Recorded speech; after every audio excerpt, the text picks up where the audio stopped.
The courtroom is quiet this morning, the kind of still air that hangs heavy before something unexpected breaks it open.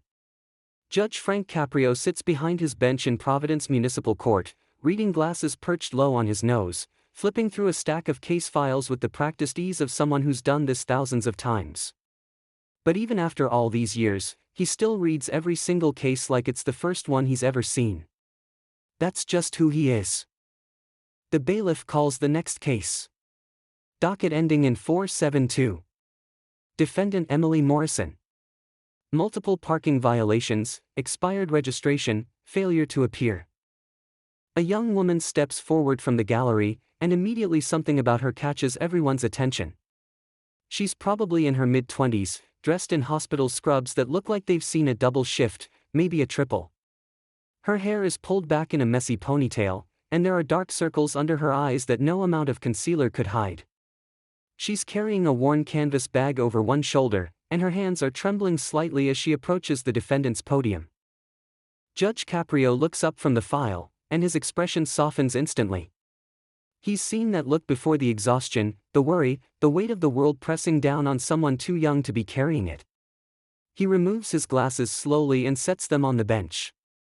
"Good morning," he says gently, his voice carrying that warm grandfatherly tone that has made him beloved far beyond the borders of Rhode Island. "Miss Morrison, is it?" "Yes, Your Honor." Her voice is quiet, barely above a whisper. She's gripping the edge of the podium like it's the only thing keeping her upright. Caprio leans forward slightly, his hands folded in front of him. "You work at the hospital?" He gestures toward her scrubs with a small smile. She nods quickly. "Yes, sir. I'm a nursing assistant at Rhode Island Hospital. I just came from my shift." "You came straight from work to be here?" Caprio's eyebrows raise with genuine appreciation. "That shows respect for the court. Thank you for that." He glances down at the file again, his brow furrowing. "But I'm looking at these charges, and I have to tell you, I'm concerned. Multiple parking tickets over the past 8 months, all unpaid. Expired registration going back almost a year. And you missed your court date 2 months ago." He looks up at her, not with anger, but with curiosity. "What's going on? Talk to me." Emily swallows hard. Her eyes are already starting to glisten, but she's fighting it, trying to hold herself together. "Your Honor, I know I messed up. I know I should have paid them. I know I should have been here. I just..." Her voice cracks slightly, and she takes a breath. Everything kind of fell apart at once. Caprio nods slowly, that familiar patient expression settling over his features. He's not rushing her. He never rushes anyone. "Okay. Let's start from the beginning. These parking tickets, where were you getting them?" "Outside the hospital, mostly," she says quietly. "The parking garage is expensive, and I was trying to save money, so I was parking on the street. But the meters. I kept running over because my shifts would go long, or I'd get called to help with a patient, and by the time I'd remember, I already had a ticket." "And the registration?" She looks down at her hands. "I couldn't afford to renew it.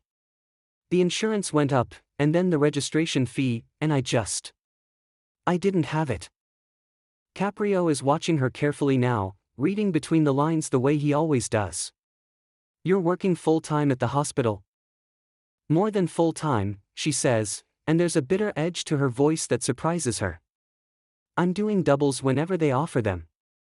Sometimes triples if they're really short-staffed." "And you're still struggling financially?" Caprio's tone is gentle, but probing. He knows there's more here. There's always more. Emily nods, and now a single tear escapes down her cheek. She wipes it away quickly, embarrassed. "I'm sorry. I'm just really tired." "Don't apologize," Caprio says immediately, his voice firm but kind. "You have nothing to apologize for. Not for being tired. Not for crying in my courtroom. You understand me?" He waits until she meets his eyes and nods. "Good. Now I want to understand what's happening in your life. Because I'm looking at a young woman who works in healthcare, who's doing everything she can, and something isn't adding up. Help me understand. The courtroom has gone completely silent. Even the court reporter has paused, watching this exchange unfold. Emily takes a shaky breath, and when she speaks again, her voice is so soft that Caprio has to lean even further forward to hear her. My mom has Alzheimer's, Your Honor. Early onset. She was diagnosed 2 years ago, right after she turned 56. The words come out in a rush now, like a dam breaking. She can't work anymore. She can't really do anything anymore. And my dad. My dad is doing everything he can, but he's still working full-time, and someone needs to be with her during the day, and we can't afford a full-time care facility, and I'm the only one who can help, so I moved back home, and I'm working as much as I can to help pay for her medications and the house and everything, but it's a lot. Caprio's face has transformed completely. The judicial sternness is gone, replaced by something much deeper, a profound sadness mixed with admiration. He sits back in his chair slowly, processing what he's just heard. Your mother, he says quietly. How old are you, Emily? 25. He shakes his head slowly. 25 years old. You should be out living your life, building your career, maybe going out with friends on the weekend. Instead, you're working triple shifts and taking care of your mother. He pauses, his voice thick with emotion. That's extraordinary.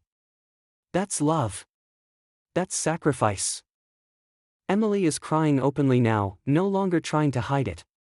I don't feel extraordinary. I feel like I'm drowning. Judge Caprio takes a moment, letting the weight of Emily's words settle in the courtroom. He reaches for the glass of water on his bench, takes a slow sip, and sets it down deliberately. When he speaks again, his voice carries a different tone, not the judge asking questions, but a father, a grandfather, a human being trying to understand another human being's pain. Tell me about your mother, he says softly. What was she like before? The question catches Emily off guard. She blinks, wiping at her eyes with the back of her hand. Before? Before the diagnosis. Who was she? Emily's face transforms. Despite the tears, despite the exhaustion, a small smile appears. She was amazing. She was an elementary school teacher. 3rd grade. She loved those kids like they were her own. She'd stay late every day helping the ones who were struggling, and she'd spend her own money buying supplies because the school didn't have enough. Her voice grows stronger as she talks, animated by the memory. She was always singing. Always. In the kitchen, in the car, doing laundry, it didn't matter.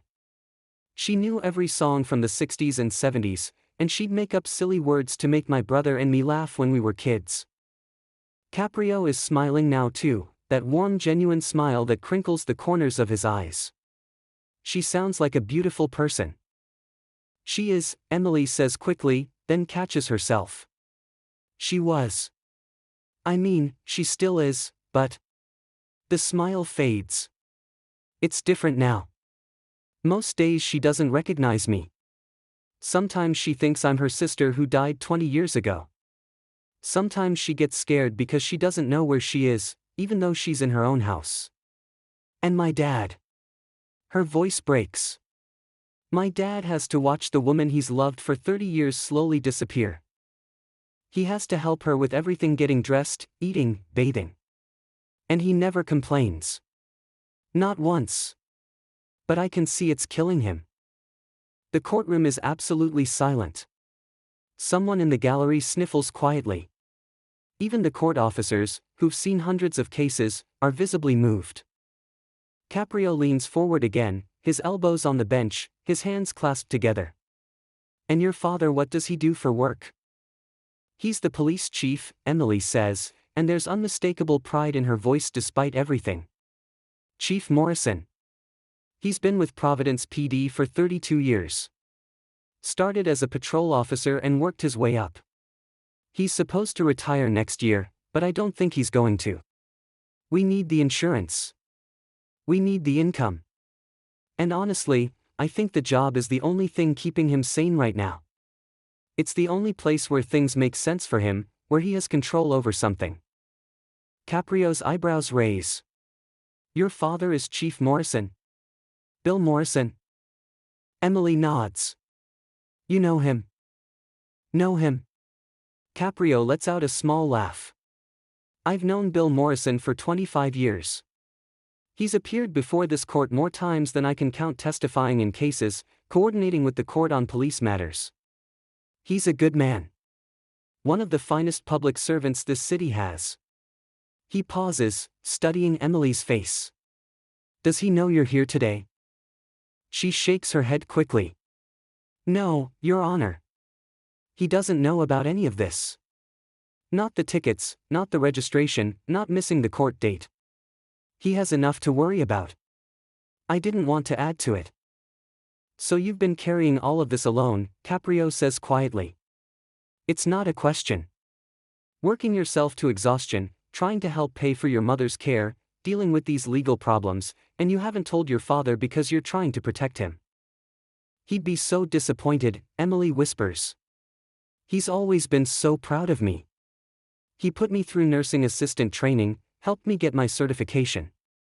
When I moved back home to help with Mom, he told me I was the bravest person he knew. If he found out I was getting parking tickets and driving with an expired registration, if he knew I was standing here. She can't finish the sentence. Caprio sits back in his chair, and for a long moment, he just looks at her. Anyone who's watched him over the years knows this look. He's thinking, processing, feeling. His face shows every emotion passing through him: sympathy, concern, admiration, and something else. Something that suggests he's already made a decision, but he's not quite ready to reveal it yet. How much are you making at the hospital? He asks. $14.50 an hour. Base pay. When I work overnight differential, it goes up to $16. Caprio does the math in his head, and his expression darkens. And you're using that to help support your parents, pay for your mother's medications, keep your car running so you can get to work. And my student loans, Emily adds quietly. I have about $30,000 in student loans from my certification program and the 2 years of college I did before I had to drop out. You had to drop out? When Mom got diagnosed. I was pre-nursing at URA, but I couldn't handle full-time classes and everything at home. So I dropped out, got my CNA certification instead. It was faster, cheaper. I could start working sooner. There's no self-pity in her voice, just matter-of-fact resignation. This is just how things are. Caprio removes his glasses and rubs his eyes. When he looks up again, there's a fierce intensity in his gaze. Let me make sure I understand this correctly. You put your education on hold to care for your mother. You're working exhausting hours at a hospital during a time when healthcare workers are stretched thinner than ever, making barely above minimum wage. You're helping support your family financially while your father takes care of your mother. You accumulated these tickets because you were trying to save money on parking so you'd have more to contribute at home. And you're standing here apologizing to me? His voice rises slightly with incredulity. Emily, you have nothing to apologize for. Nothing. But I broke the law, she says weakly. I parked illegally. I drove with expired registration. I missed my court date. Yes, you did, Caprio acknowledges. And we'll address that. But context matters. Intent matters. Character matters. And what I see in front of me is someone with extraordinary character who's been dealt an incredibly difficult hand and is doing her absolute best to play it with grace and dignity. He pauses. When was the last time you did something for yourself? When was the last time you weren't working or caring for someone? Emily opens her mouth, then closes it. She thinks for a long moment. I don't. I honestly can't remember. Judge Caprio leans back in his chair, and those in the courtroom who know him well can see the wheels turning behind his eyes. He's not just processing the legal facts of the case anymore, he's seeing the full picture of this young woman's life, and it's moved him in a way that cases often do, but this one feels different. There's something about Emily's quiet strength, her selflessness, that has gotten under his skin. Your mother's medications, he says, shifting the focus. Are they expensive? Emily laughs bitterly. That's an understatement. Even with insurance, we're paying about $1,200 a month out of pocket. The Alzheimer's medications, the anti-anxiety drugs because she gets agitated, the sleep aids because she has sundowning. It adds up fast. $1,200 a month, Caprio repeats, his voice barely above a whisper. He writes something on his notepad, shaking his head. And you're contributing to that on $14.50 an hour. I give my dad almost everything I make. I keep enough for gas and maybe food, but that's it. I don't pay rent. How could I charge my parents rent when they're struggling? And honestly, I'm there to help with mom anyway. It's not like I'm just living there for free. She's speaking faster now, as if she needs to justify herself, to prove she's not taking advantage. I do the overnight shifts with her when I'm not at work.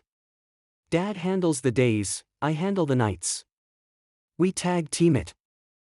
And my brother helps when he can, but he lives in Boston with his own family, and he's got kids, and he sends money when he can, but you're the one carrying the weight, Caprio finishes for her. I'm the one who's here, Emily says simply. I'm the one who can be here. So I am. Caprio sets down his pen and folds his hands in front of him. Emily, I want you to understand something. I've been doing this job for a very long time. I've seen thousands of people come through that door. Some of them made mistakes. Some of them made bad choices. Some of them were just in the wrong place at the wrong time. But every single one of them is a human being with a story, with circumstances, with reasons for why they're standing where you're standing. And my job, my real job, beyond just applying the law, is to understand those stories.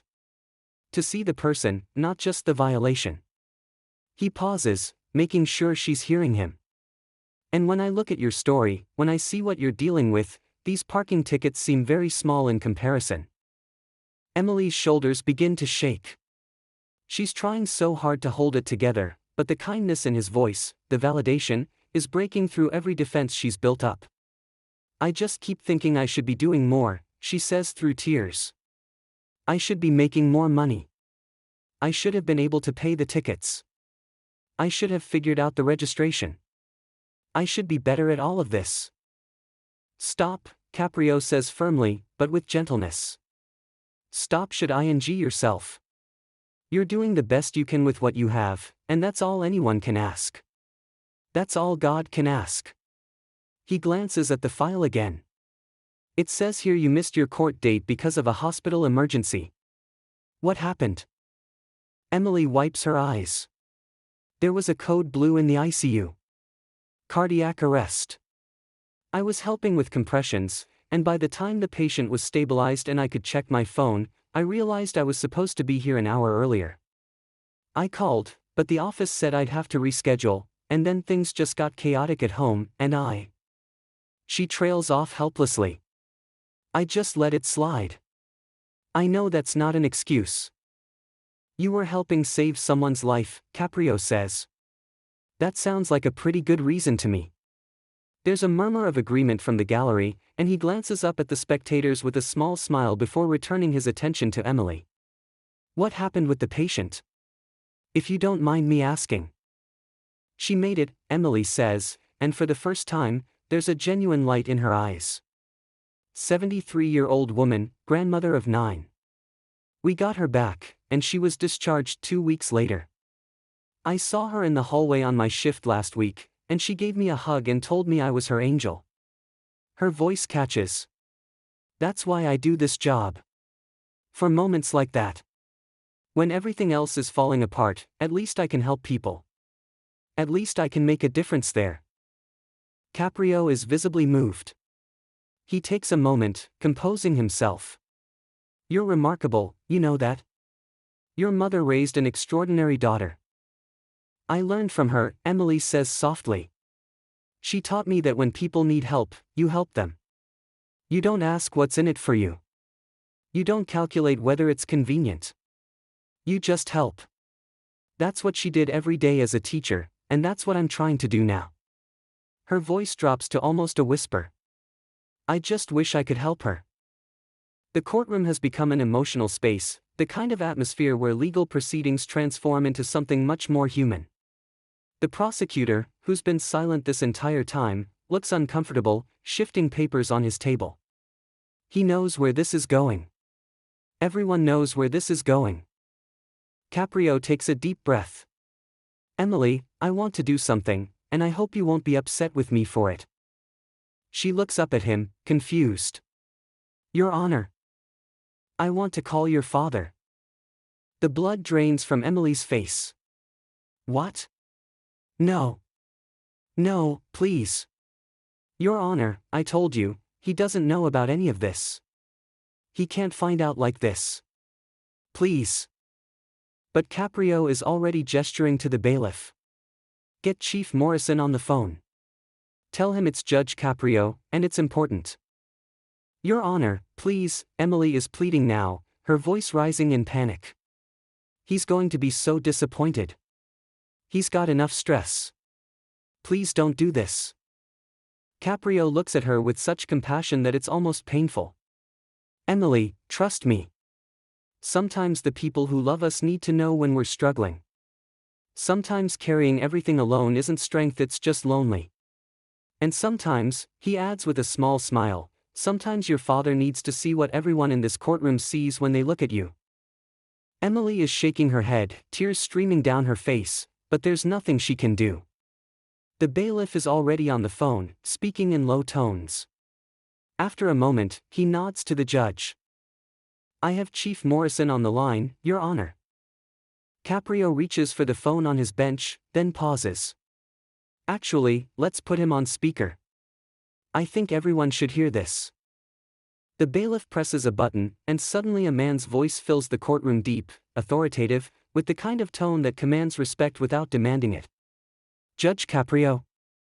This is Chief Morrison. Is everything all right? They said it was urgent. Emily has her hands over her face, unable to watch, unable to listen, her entire body rigid with mortification and fear. Caprio leans toward the speakerphone, his voice warm. Chief Morrison, hello. Yes, everything's fine. Well, not fine exactly, but nobody's hurt. I have someone here in my courtroom who I think you know. Your daughter, Emily. There's a pause on the other end of the line. Emily? What's Emily doing in court? Is she in trouble? Dad, I'm so sorry, Emily blurts out, her voice breaking. I'm so sorry. I didn't want you to find out like this. Find out what? Emily, what's going on? The confusion in Chief Morrison's voice is giving way to concern. Caprio interjects gently. Chief, your daughter is here on some parking violations and an expired registration. She missed a court date, and that's why we're here today. But before you say anything, I need you to listen to me for a minute. Can you do that? I'm listening. The chief's voice has gone hard, professional. It's his police voice, the one he uses when he's trying to control a situation. Your daughter has been coming before this court because she accumulated several parking tickets over the past 8 months. She was parking on the street near Rhode Island Hospital, where she works as a nursing assistant, because she couldn't afford the parking garage. She was working double and triple shifts, and sometimes she'd run over the meter time because she was taking care of patients. Her registration expired because she couldn't afford to renew it. Between the insurance increase and the registration fee, she didn't have the money. And she missed her court date because she was helping perform CPR on a patient who was coding in the ICU. Emily can hear her father breathing on the other end of the line, but he doesn't speak. Caprio continues, his voice growing more passionate. But here's what I really need you to know, Chief. Do you know why your daughter didn't have money for parking? Do you know why she couldn't afford her registration? It's because she's been giving almost her entire paycheck to you to help pay for your wife's medications and care. She's working herself into the ground, exhausting, brutal hours, and she's contributing everything she earns to help your family. She dropped out of college to get her certification faster so she could start working and helping sooner. She takes the night shifts with your wife so you can sleep. And she didn't tell you about any of these legal problems because, and these are her words, you have enough to worry about, and she didn't want to disappoint you. The silence on the other end of the line stretches for so long that Caprio almost thinks they've been disconnected. But then they hear a sound that makes everyone in the courtroom freeze. Chief Morrison is crying. "Emily," he says, his voice completely broken. "Emily, baby, why didn't you tell me?" Emily can't speak. She's sobbing openly now, her whole body shaking. "Why didn't you tell me you were struggling?" The chief continues, his voice raw with emotion. "Why didn't you tell me about the tickets, about the money? Sweetheart, I'm your father. I'm supposed to help you. I'm supposed to protect you."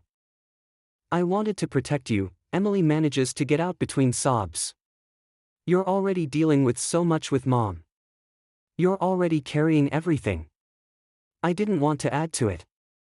I wanted to help. I wanted to do something that mattered. Emily, listen to me." Chief Morrison's voice is steadier now, though still thick with emotion. "You matter. Not what you do. Not how much money you contribute. You matter. And yes, your mother is sick, and yes, that's the hardest thing I've ever dealt with in my life, but you know what would destroy me? You suffering alone because you thought you had to. You running yourself into the ground because you thought that's what we needed from you. But you do need me," Emily says desperately. "Who's going to help with Mom if I'm not there? Who's going to help pay for her medications?" "We'll figure it out," the chief says firmly. "That's what families do. We figure it out together. Not with you carrying all the weight alone."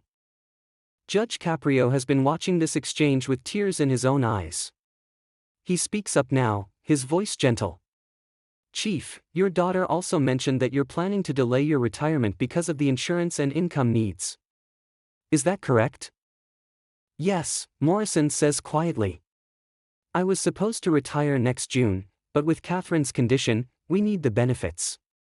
And honestly, Judge, like Emily said earlier, the job is. It's the place where things still make sense. Where I can still do something productive." "I understand," Caprio says. "I'm 77 years old, and I keep coming to this courtroom for the same reason. Sometimes the work is what keeps us going."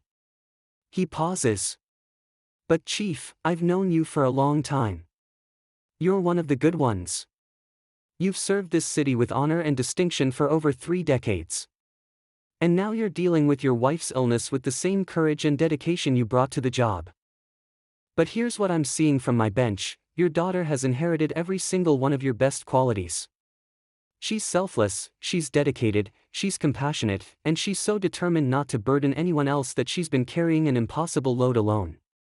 Sound familiar? There's a sound that might be a laugh or might be a sob. Yeah, it does. "She learned it from you," Caprio says simply. "And now I think it's time you taught her one more lesson: that it's okay to ask for help. That it's okay to let the people who love you share the burden. That you don't have to be strong all the time." The courtroom has become a sacred space, the kind of moment that transcends the usual boundaries of legal proceedings and touches something deeper, something more fundamental about family and love and human struggle. Chief Morrison speaks again, and his voice is different now, softer, more vulnerable. "Emily, are you still there?" "I'm here, Dad. When I get off this call, I'm coming down to that courthouse. I'm going to take you home, and we're going to have a long talk about everything, about the finances, about your mother's care, about your future. And I want you to hear me when I say this: you are not a burden. You have never been a burden. You are my daughter, and I am so proud of you that I can barely stand it. Do you hear me?" "I hear you," Emily whispers. "Judge Caprio," the chief says, and now his voice has shifted again. There's something else in it now, something that sounds almost like pleading. "I know my daughter broke some laws. I know she has to face consequences. But I'm asking you, as a father, as someone who's watching his family go through hell, to please show her mercy.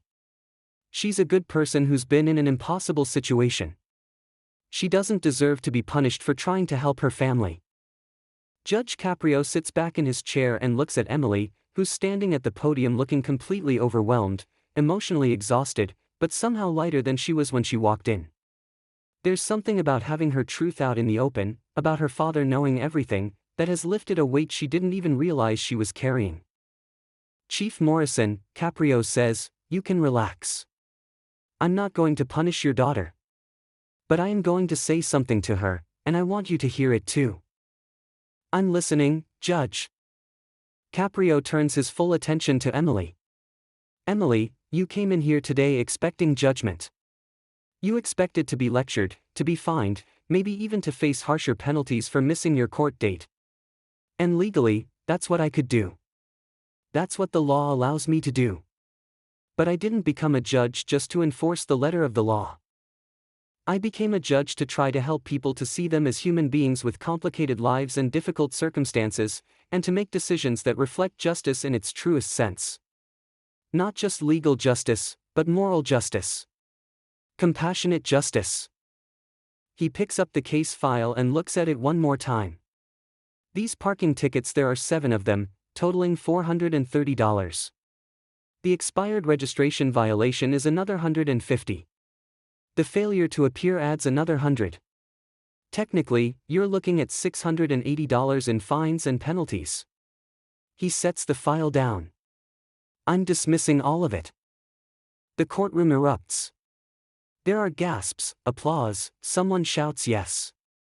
In the back, Emily's knees buckle slightly, and she grabs the podium to steady herself. "Your Honor," she starts, but her voice fails. Caprio holds up his hand. "I'm not finished. I'm dismissing the fines, but I'm doing something else too. This court has a fund donations from people who want to help others in difficult situations. It's not much, and we don't use it often, but when we see someone who needs it, who deserves it, we can offer assistance." He pulls out a form and begins writing on it. "I'm authorizing a payment of $1,000 to help you get your registration renewed, to help with your mother's medications, to give you a little bit of breathing room. It's not going to solve everything, but maybe it'll help for a month or 2. Emily is shaking her head in disbelief. "Your Honor, I can't. I can't accept that. That's too much. There are other people who need it more than I do." "Emily," Chief Morrison's voice comes through the speaker, firm but loving. "Take the help. Please. Let someone help you for once." "But Dad." "Take the help." Caprio is smiling now, that wonderful warm smile that has become his trademark. "Your father's right. And let me tell you something else. I'm also making a call after this hearing to a friend of mine who runs a program for healthcare workers. They help with continuing education scholarships. If you decide you want to go back to school, finish your nursing degree, I want you to talk to them. You shouldn't have to choose between your education and your family. There might be a way to do both." Emily is crying again, but these are different tears. These aren't tears of exhaustion or shame or fear. These are tears of relief, of gratitude, of something she hasn't felt in a very long time, hope. "I don't know what to say," she whispers. "You don't have to say anything," Caprio replies. "Just promise me something. Promise me you'll take care of yourself. Promise me you won't try to carry everything alone anymore. Promise me you'll let your father help you, and you'll help him, and you'll do this together as a family. Can you promise me that?" "I promise," Emily says, and she means it. "Good."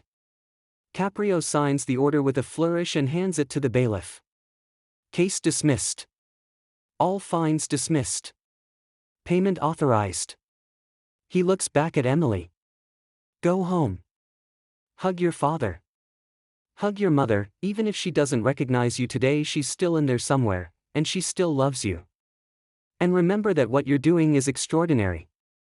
Taking care of a sick parent at 25 years old while working and trying to build a life? That's heroism. That's real heroism. Not the kind you see in movies, but the kind that happens in quiet rooms and long nights and moments when no one's watching. That's the kind that counts." Emily can barely see through her tears. "Thank you, Your Honor. Thank you so much." "Chief Morrison," Caprio says to the phone, "you still there?" "I'm here, Judge. And I don't know how to thank you." "You don't need to thank me. Just take care of your family. And tell your wife, tell Catherine, that she raised a remarkable daughter. Whether she remembers it today or not, that legacy lives on in Emily. That's forever." There's a long pause, and then Chief Morrison says quietly, "I'll tell her. In her good moments, I'll tell her. Thank you, Judge Caprio. For seeing my daughter. For seeing all of us. That's my job," Caprio says simply. "That's always been my job." The bailiff disconnects the call, and the courtroom is still buzzing with emotion. People are wiping their eyes, talking in hushed, moved voices. Emily stands at the podium, still gripping it like it's the only solid thing in a world that's suddenly shifted on its axis. Caprio stands up, signaling that the hearing is over, but he doesn't dismiss her yet. "Emily, one more thing." She looks up at him. "The next time you park at that hospital, use the garage. Your car's legal now, and I don't want to see you back here on parking tickets. Understood?" She laughs through her tears. "Understood, Your Honor." "Good. Now go. Your father's probably already on his way." Emily turns to leave, but halfway to the door, she stops and turns back. "Your Honor." "Yes?" "My mom used to tell me that angels come in unexpected forms. That sometimes when you need help the most, someone appears who can see you, really see you, and reminds you that you're not alone." Her voice is steady now, clear and strong.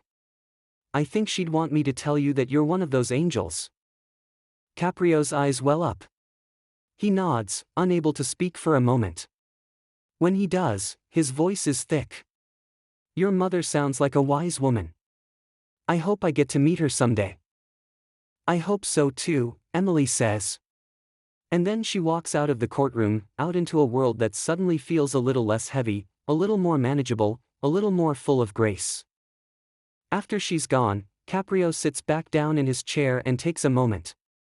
The next case is waiting. There are always more cases, but he allows himself this pause. This is why he does this job. This is why at 77 years old, he still puts on the robe and comes to this courtroom.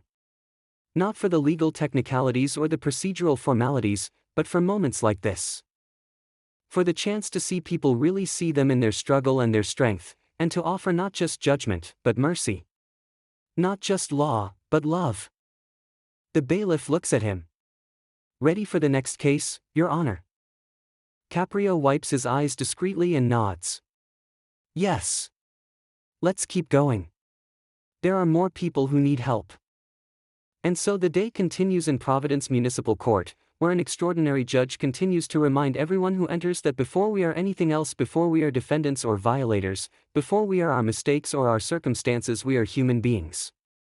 We are worthy of dignity. We are worthy of compassion. We are worthy of being seen. That's the real verdict that matters. That's the judgment that changes lives. And that's the legacy that Judge Frank Caprio leaves in every single case, in every single moment, with every single person who has the fortune to stand before him. Because in his courtroom, justice isn't blind. It sees everything. And what it sees most clearly of all is our shared humanity.